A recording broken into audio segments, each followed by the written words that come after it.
안녕하세요. I want your summer입니다. 오늘은 30살 패션 디자이너의 가방이라는 주제로 영상을 가지고 왔어요. 제가 가지고 있는 가방들은 미니백부터 클러치, 그리고 부부상용 가방과 여행 가방까지 다양하게 있거든요. 그리고 가격대도 중저가부터 고가의 가방까지 소개를 시켜드릴 거고, 그리고 각 가방의 장단점에 대해서 말씀을 드릴게요. 첫 번째로 소개시켜드릴 가방은 발렌시아가 모터백인데 아주 오래된 가방이기 때문에 지금의 모터백이랑 비교하면 안 될 것 같긴 해요.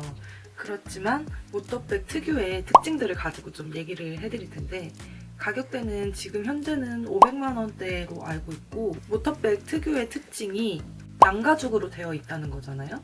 그리고 아시다시피 수납력이 엄청나요. 정말 잘 가지고 다녔던 가방 중에 하나예요. 말씀드린 것처럼 장점이라고 하면 수납력을 장점으로 꼽을 수 있고, 이런 스터디 장식들이 있잖아요. 금속 장식들이. 그래서 그런지한 패션이나 시크한 패션, 스트릿 패션에도 잘 어울리는 가방이에요. 그리고 나이를 불문하고 들기 좋은 가방 중에 하나인 것 같아요. 그런데 단점이라고 하면은 가방이 너무 무거워요. 이게 원래 소가죽이 되게 무겁잖아요. 근데 크기가 크기다 보니까 양가죽인 이 모터백도 상당히 무거운 축에 속하긴 하거든요. 그리고 이런 금속 장식이 무거움을 좀 더하는 것 같긴 해요. 그리고 단정한 룩에는 매치하기가 힘들다. 그런 단점이 있습니다.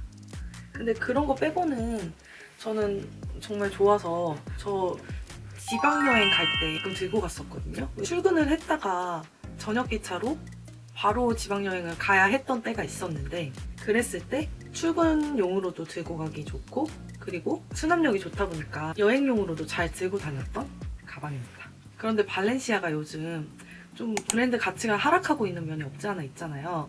여러 가지 이슈들로 인해서. 그래서 이거를 나 살까 말까 라고 했을 때 약간 애매하게 대답을 할 수 있을 것 같아요. 예를 들어서 모터백인데 미니로 나온 것들은 사도 괜찮을 것 같거든요.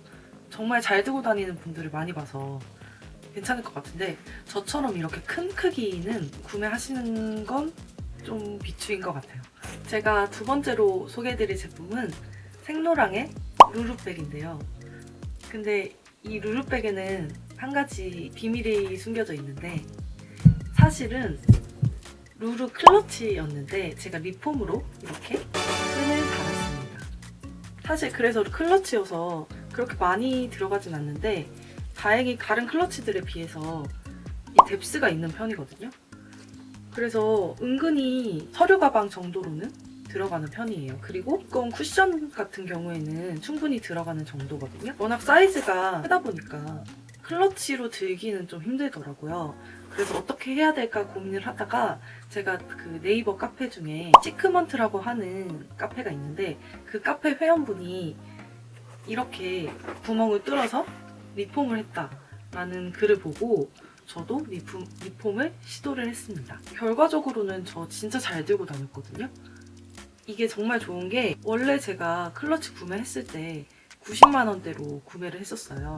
근데 90만 원대도 할인을 많이 받아서 90만 원대로 구매를 했었어요. 그런데 루루백 이 정도가 라지 사이즈 정도인데, 라지 사이즈를 구매를 하려면 지금 현재 가치로는 475만 원이에요. 그러니까 거의 500만 원 정도인 건데, 저는 90만 원에 이 리폼 하는 게 한 15만 원 정도 들었으니까 15만 원 더 해가지고 거의 한 100만 원 정도로 500만 원의 가치를 뽑아낸 거죠. 그래서 저는 정말 만족하고, 아무리 생각해도 제가 검색을 너무 잘 해봤던 것 같고, 여러분들도 이제 클러치 같은 거 들기 힘들다 하시는 거 있으면 당근하지 마시고 이렇게 저처럼 리폼 하셔가지고 들고 다니시는 걸 추천드립니다. 물론 진짜 루루백 라지 사이즈 같은 경우는 이 폭이 넓기 때문에 훨씬 더 많이 들어가고 좋긴 하겠죠? 근데 저는 폭을 포기하고 400만 원 정도를 아꼈다라고 생각하니까 기분이 좋더라고요. 그래서 추천드리는 가방 중에 하나예요. 그리고 세 번째 가방은 디올 미니백인데요. 크리스마스 추천 영상으로 제가 소개를 드리긴 했었어요. 근데 이게 가방류가 아니라 정식 명칭은 디올 새들 벨트 파우치거든요. 그래서 가방으로 소개를 드려야 되나 말아야 되나 이렇게 고민을 하긴 했는데, 지난 영상에서도 말씀드렸다시피 제가 가장 많이 들고 다니는 가방 중에 하나거든요. 수납이 은근히 잘 되고 어디에나 포인트를 줄 수 있는 가방이고 약간의 푸른기가 들어간 모노톤이다 보니까 매치하기도 좋거든요. 이거는 최근에 영상을 소개해드렸기 때문에 더보기 영상에서 확인을 해주시면 좋을 것 같아요. 그리고 네 번째 가방은 제가 지금 방금도 들고 나갔다 온 이 가방인데 빈바이롤라 패딩백입니다. 이 제품 같은 경우는 제가 한 3년 전에 선물을 받았던 제품인데 지금 현재 가격은 미디움 기준으로 23만 원 정도로 하고 있는 걸로 알고 있어요. 근데 제가 이 가방을 추천하는 이유는 은근히 많이 들어가고 이 가운데 로고가 좀 포인트가 되는 있어서 제가 정말 잘 들고 다니거든요.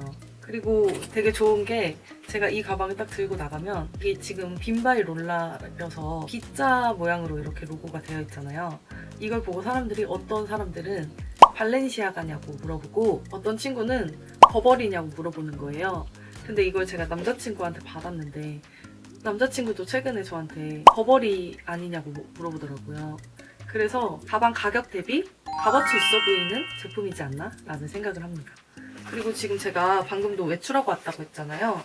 화장품이랑 엄청 많이 넣어가지고 다니거든요. 아직도 공간이 꽤 있어요. 내가 보부상이다 하시는 분들은 이 가방 하나 있으면 잘 드실 것 같고 최근에 우리가 여름에도 패딩백 많이 들었었잖아요. 코스의 패딩백 같은 경우는 유사한 제품이 너무 많이 나와서 이젠 좀 질린 감이 있지 않은가? 라는 생각을 했는데 이 가방 같은 경우는 패딩백인데 체인으로 되어 있어서 조금 더 다른 느낌으로 들 수 있는 것 같아요.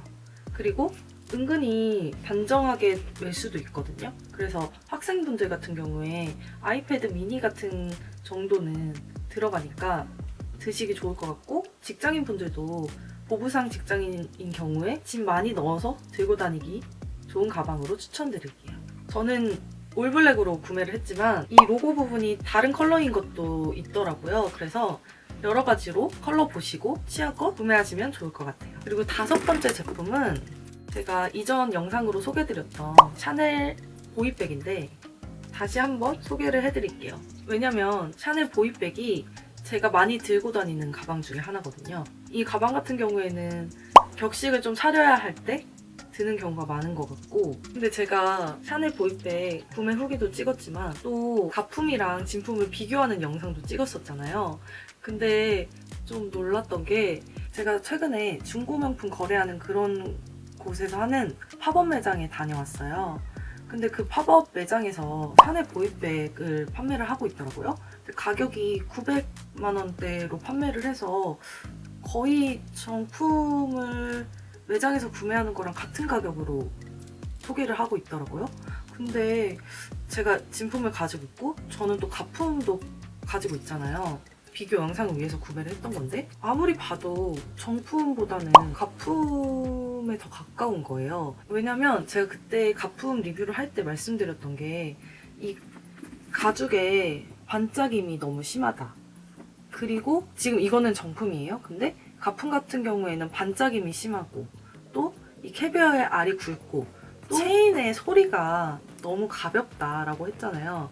지금 체인 소리 들어보시면 꽤 둔탁하거든요. 진품 같은 경우는. 그 매장에 있는 거를 소리를 내보고 해도 이런 소리가 안 나는 거죠. 그리고 일부러 광을 좀 죽이려고 뭘 발라놓은 느낌? 근데 캐비어 알도 크고 그리고 결정적으로 이렇게 가방을 열었을 때 정품 같은 경우에는 안쪽은 전체가 가죽이거든요. 근데 가품 같은 경우에는 안쪽이 패브릭으로 돼 있었어요. 그러니까 좀 조직감이 있는 패브릭으로 되어 있었는데 똑같은 패브릭으로 매장에 있더라고요. 그래서 이거는 내가 구매했던 가품과 똑같은 제품이구나 라고 확신을 할 수밖에 없었어요. 근데 그 가격색을 보면 900만 원이라고 되어 있는 거죠. 진품이랑 같은 가격으로 소개를 하고 있는 거죠. 중고거래 어플이나 판별에서 판매를 하고 있는 그런 매장 같은 경우도 믿을 수는 없겠구나 라는 확신을 좀 하게 됐어요.